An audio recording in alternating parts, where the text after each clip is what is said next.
Hello everyone, my name is Rojin Nekuyan.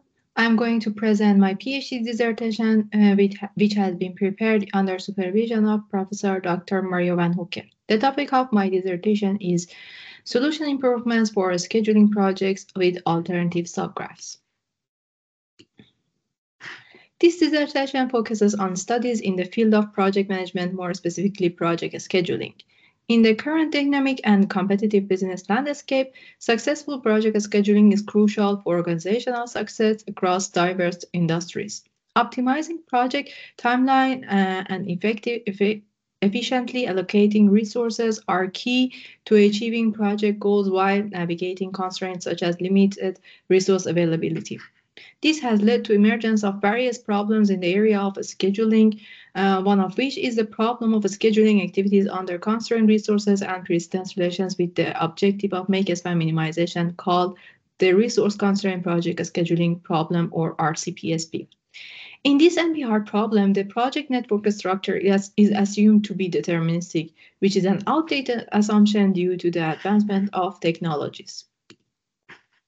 Based on discussions with practitioners, researchers observed that engineering projects become larger, use more sophisticated technologies. Due to the complexity of recent projects, the above assumption has been rendered obsolete. In case that we relax the assumption of a deterministic project structure, we consider a more general project scheduling problem that consists of alternative ways to execute the project, which has been developed by Severance and Van Hoeken. In this research, the RCPSP is therefore extended with alternatives in order to allow a flexible network topology. In the literature, flexibility has been considered in various ways. There are three main research streams that consider flexibility. One is considering flexibility at activity level, like the work of Kohlmann and Van Hoeken considering multi-mode resource constraint project scheduling problem, where there should exactly one mode be selected for each activity and activities should be scheduled afterward. Identity constraint, preemptive scheduling, activity splitting are the other examples in considering flexibility at activity level.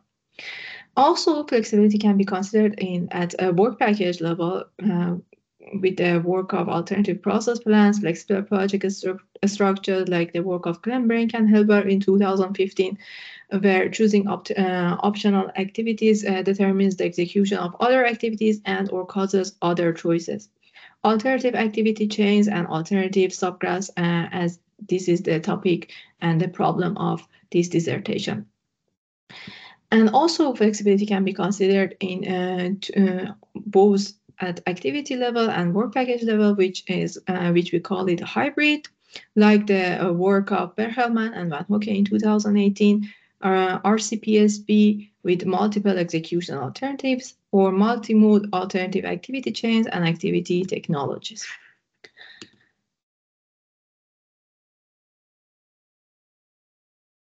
Various solution methodologies have been considered to solve these problems. For the RCPSP-AS, taboo search, genetic algorithm based on work of Klembrink, ILP model for various extensions of the RCPSP-AS, and GASAT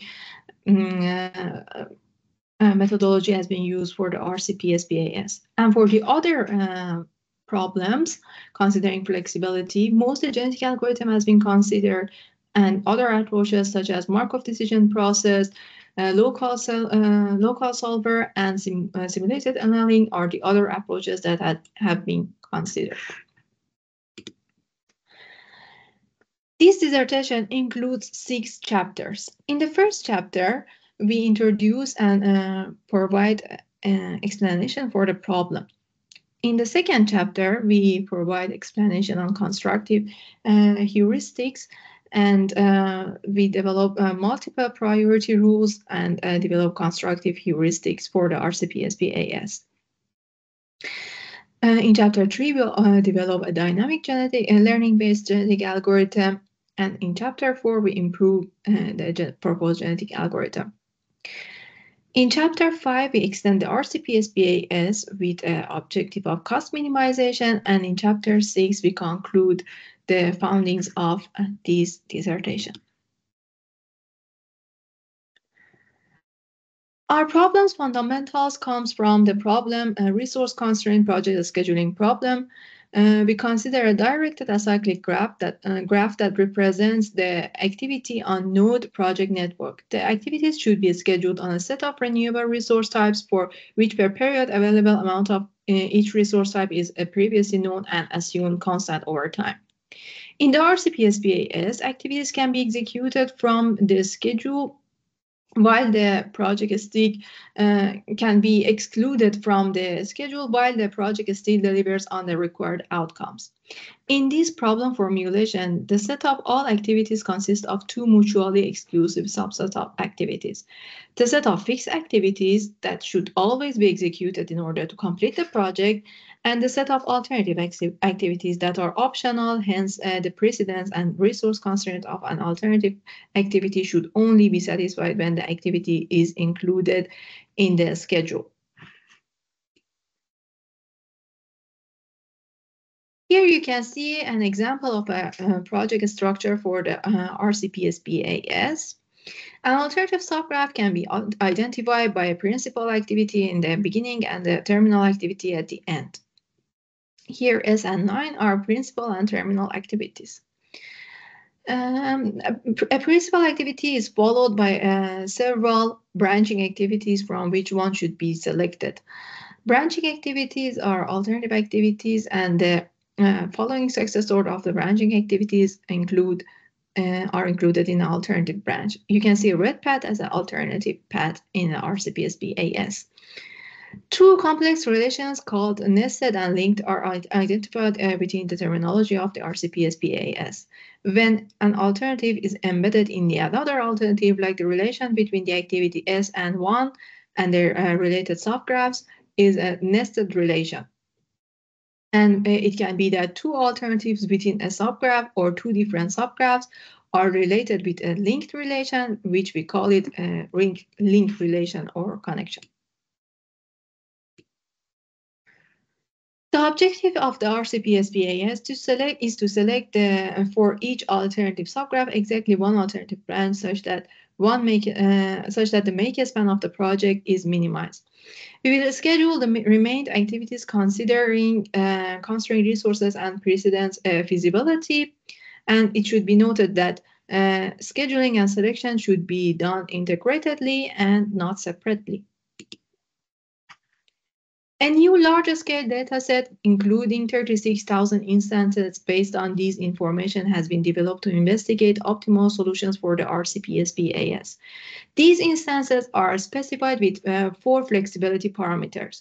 The degree of flexibility gives an indication of the number of alternatives in the project network and the size of the alternative subgraphs in the RCP-SPAS. The degree of nested alternatives gives an indication of the alternative number of alternatives that are embedded in another alternative. The degree of linked alternatives marks the relative number of links between alternatives in a problem instance, and the flexibility distribution indicates where these alternatives are allocated in the project network. These 4 are important from selection subproblem point of view. For project parameters, RC is the parameter for constrained resources, which is classified from low constraint to high constraint resources in a specific project.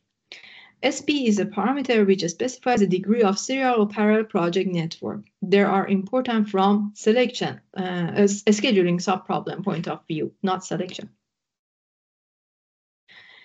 In Chapter 2, we test various priority rules, including dynamic and static, that were traditionally developed for the RCP-SP. Then we will combine best priority rules for the RCP-SP to examine hybrid priority rules for the selection and scheduling subproblem. Afterwards, we employ priority rules for selection and scheduling subproblems separately. To do this, we use priority rules mentioned in assembly line balancing problem with alternative subgraphs. Finally, we develop new priority rules and constructive heuristic for the RCP-SPAS. We implement a serial schedule generation scheme to provide a feasible and yet as soon as possible schedule for a given activity list. In the first step, we see that as a result, the priority rules that consider resource and network information are best priority rules for the RCPSP. And also we combine dynamic and static priority rules in the next level. And we see that when combining dynamic and static priority rules, the performance of the static priority rule improves. Note that in this part, we only consider one priority rule for selection and a scheduling subproblem. In the next level, we consider different priority rules for the selection and scheduling subproblem, like the work of Capaccio for the assembly line balancing problem with alternative subgraphs. They identified three different selection priority rules called MPTT and NT, considering time of the subgraph and the others, and also 14 scheduling priority rules for the scheduling subproblem. When implementing different priority rules for selection and scheduling subproblem, we see a huge improvement in the average project making span. And we see among those priority rules, the priority rule based on time outperforms for our problem. And also GRPW among the scheduling priority rules is best for our problem. We develop several priority rules for the selection subproblem, and we adjust it based on our problem terminology. In constructive heuristic 1, we develop three new selection priority rules based on combining 8 or several selection priority rules for the selection subproblem. And we see a huge improvement here with only considering 3 generated schedules. And for constructive heuristic 2, we use the 8 selection priority rules, 7 newly developed, and 1 from the work of Capaccio, combined with 5 best scheduling priority rules from the literature. And we see that generating these 40 schedules already make a significant improvement, which is highly competitive with the all the generated schedules of the previous priority rules from the literature. In chapter 3, we develop a dynamic genetic algorithm considering different variants of a genetic algorithm. Each variant differs from the other, considering a learning approach which is considered for the selection subproblem. First, we try to identify best parameter settings for the genetic algorithm, which is the most effective parameter setting, and we implement experimental design to find that. For the population generation, we consider priority rules outperforming priority rules from chapter 2, and we combine them with random solutions to generate our first initial population. Then we go further for the parent selection, and we examine different operators such as random, roulette wheel, elite, tournament elite. And we see that among those, tournament elite outperforms the other when we only consider one elite solution and combine it with a winner of a tournament from the other solution. We test various crossovers from the literature, and we also develop 3 new crossovers, and we see that our newly developed crossovers for the RCPSP-AS outperforms the other. For the low-cost search, we consider a novel approach based on learning. We also consider a no-learning approach where a random low-cost search for the selection subproblem is implemented, such that 2 branching activities are randomly chosen and swapped in the selection list. This random low-cost search does not include any information from previous branch selection, and hence it is called no-learning. In learning, we consider 2 different ways of learning. In learning WGH and POP, which are these 2 ways, each branching activity has a known selection probability, which is changed throughout the evolutionary process of the genetic algorithm. Specifically, the selection probability of the selected branching activity will be increased, while the selection probability of the non-selected branching activity will be decreased.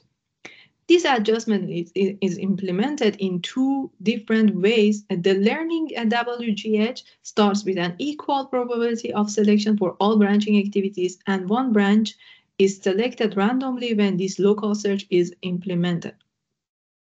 Subsequently, the selection probability of branching activity increases by a predefined value, whereas for other branches, the selection probability decreases. These values, the weights, can be 10%, 50%, or 100%. We also consider the probability that can be 1 or without being 1, less than 1.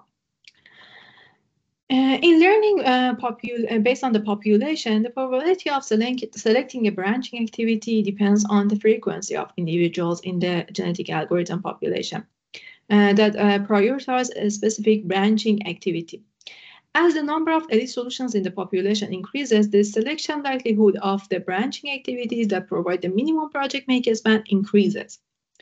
In summary, the distinction between learning WGH and learning based on population lies in how the selection probability of branching activities affect.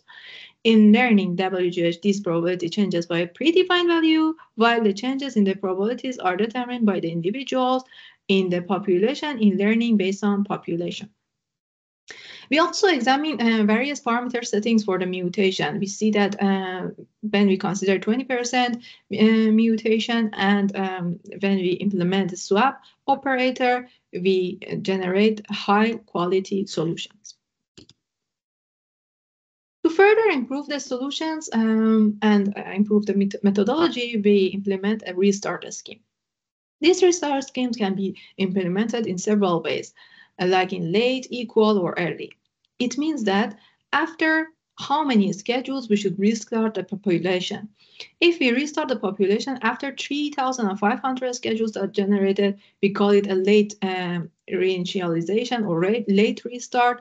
Or if we do it after 2,500 schedules generated, we call it equal, and etc. We see that implementing a restart scheme by default increases the chance of generating high quality solutions, and also among these scenarios, equal restart scheme is the best approach to implement. Considering implementing different learning approaches for the selection local search, we come up with different variants of the genetic algorithm. But we combine all these variants because each of them are good for a specific project indicator or complexity. So we combine all these variants considering different project complexities, and then we come up with a dynamic genetic algorithm. We testing this genetic algorithm on 36,000 instances, and we find out an improved solution compared to previously developed solutions such as constructive heuristic 2 and taboo search. In Chapter 4, we compare previously developed solution methodologies for the RCPSP-AS using the existing and novel performance measures. The new performance measure is effort, computed by dividing the number of generated schedules by the number of best found solutions. Then we introduce a novel combined genetic algorithm composed of diverse genetic algorithm variants proposed in Chapter 3 in order to be able to explore different areas of the solution space and enhance the current solutions found for the RCPSP-AS. Additionally, we conduct computational experiments to determine the number of schedules assigned to each genetic algorithm variant and propose innovative combined stopping criteria by integrating existing threshold-based stopping criteria. Our results show that among the RCPSP-AS meta-heuristics, the dynamic genetic algorithm emerges as the superior approach across all performance metrics, including effort, except the average CPU. The dynamic genetic algorithm proposed in Chapter 3 generates the lowest average make span, although for medium complexity degree of linked activities, taboo search proves to be competitive with the dynamic genetic algorithm. Finally, all scenarios within the newly developed combined genetic algorithm outperforms previously developed dynamic genetic algorithm. This shows that combining different genetic algorithm variants in order to search in different areas of the solution space is a viable approach.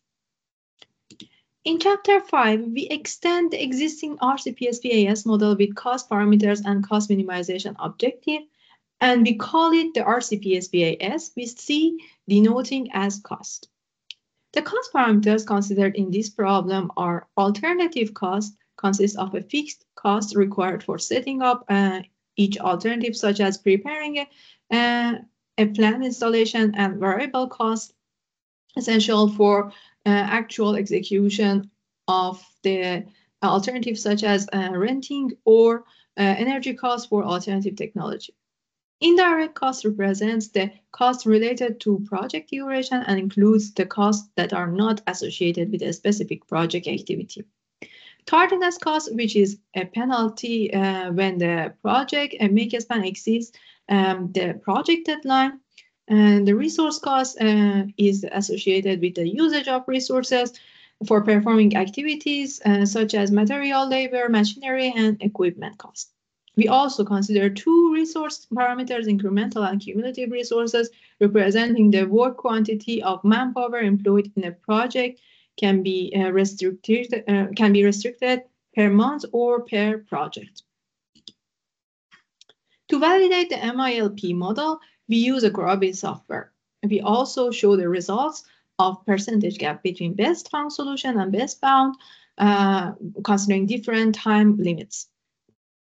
We also develop various selection priority rules based on time, resource, cost, and combination of them. And we also identify a combined heuristic that outperforms others for the cost minimization. To validate our methodology, we use two types of data: empirical data, including 3 instances, and artificial data, including 36,000 instances. We also need to determine project deadline. To do that, we consider 3 different scenarios. No strict scenarios. In that scenario, we consider randomly selecting alternative branches and then without considering the resource constraints. And for the realistic approach, we consider random selecting and then the deadline is reduced by 10%. And for the strict approach, we consider the best performing priority rule, which is based on time, and implement that, and we consider the deadline of the project based on that. And we see that among these 3 scenarios, the best scenario to consider is the realistic approach. We also consider different parameters for the resource requirement, cumulative resource requirement, which can be 20, 26, or 30 availability per month. When the limit on availability of cumulative resources increases, the average cost and make-span of the project increases on average. Moreover, the average cost and make-span of the project is higher in more resource-constrained projects. The average cost decreases as the project network becomes more serial, while the average make-span increases. For projects with a parallel network, the inverse is observed. The reason is that a delay in the start of an activity because of constrained resources highly impacts the duration of the project, since activities are mostly executed one after another. As a result of implementing the priority rules, we see that the time and resource-based priority rules are competitive for low-complex projects considering both objectives, while time-based priority rules perform best for all projects considering time minimization. Furthermore, our newly developed combined heuristic that combines time-based priority rules or time and resource-based priority rules are good for all project complexities. We also implement sensitivity analysis on cost parameters, which shows that the total cost of a project highly depends on the changes in the project penalty or bonus. In Chapter 6, we conclude all the findings of our dissertation. As practical implications of this dissertation, we conclude that for all project complexities except for low project complexity, implementing a priority rule based on minimum total time of an alternative with linked activities is an outperforming approach when minimizing the project make-span is the objective.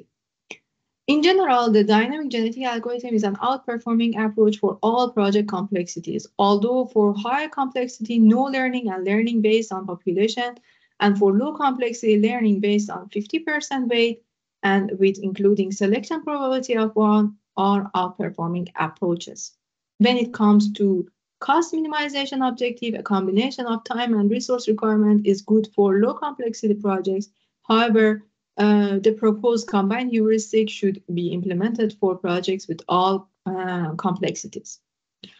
For future research direction, we identify various areas to be explored. This dissertation primarily investigates the RCPSPAS with a focus on minimizing make span and cost. However, there are additional objectives worth exploring, such as the financial aspects of the RCPSPAS projects, including project cash flow and net present value. Each alternative each alternative selection affects make span, cost, cash flow, necessitating the search for optimal solutions to maximize NPV. Future research could delve into multi-objective optimization, balancing project value, quality, cost, and time to gain insights into the complex indicators between these objectives and identify optimal solution. Chapter 2 and 3 discuss problem-specific priority rules and learning-based genetic algorithms for the RCPSPAS, respectively. While promising future research could integrate advanced optimization techniques like artificial neural networks to develop effective strategies based on project complexities. Artificial neural networks can learn complex patterns, offering an alternative to traditional methods and potentially leading to more adaptable solutions. This dissertation also assumed a deterministic project environment, while real-world projects face uncertainties, such as labor unavailability or equipment breakdowns or so on. Future research should investigate existing methodologies under stochastic conditions and develop robust new methodologies. Previous studies have proposed various extensions to the RCPSPAS, including multiple selections of alternatives and non-renewable resources. This dissertation focuses on basic RCPSPAS solutions, but future research could explore incorporating features like mode identity for activities. Chapter 5 introduces cost parameters and cost minimization for the RCPSPAS, but does not include setup times before activities. Therefore, finally, for future research could examine the impact of setup times on the project efficiency, particularly in the production environments. Thank you for your time and listening to my presentation.